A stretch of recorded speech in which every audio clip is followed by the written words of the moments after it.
Vendeve të Europës që të armatosen? Jo, nuk është presion. Është frika, është shqetësimi që kanë me Trumpin. Pa, kështë në është. Kush e kërkon eliminimin e NATO-s? Rusia. Kush është kryetari NATO-s? Amerika.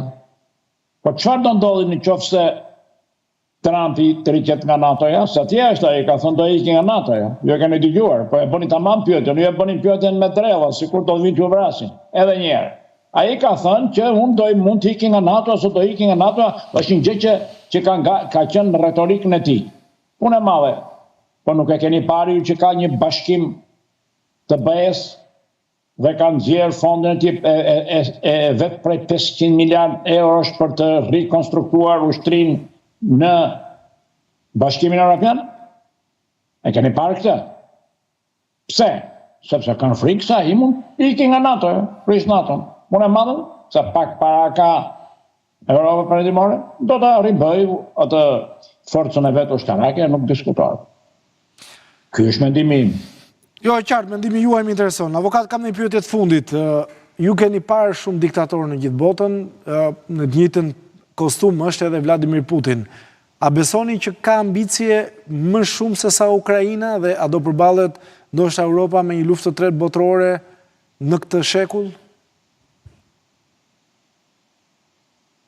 Ukrainën ata e kanë 100 vjet. Duhet dini histori. Të ty e kam thënë.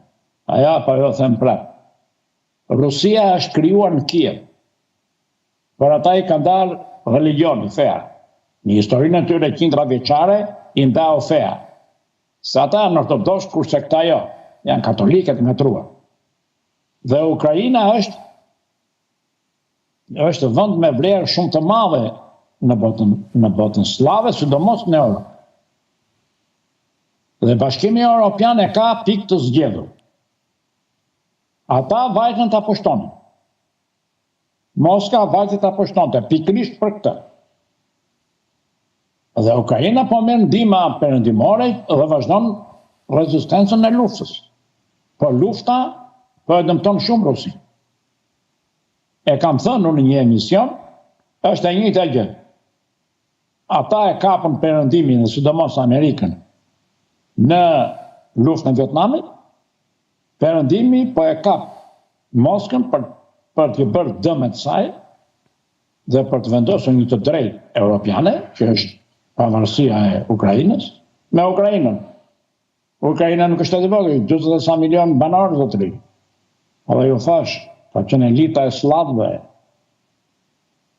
Ajo po lufton për pavarësinë e saj.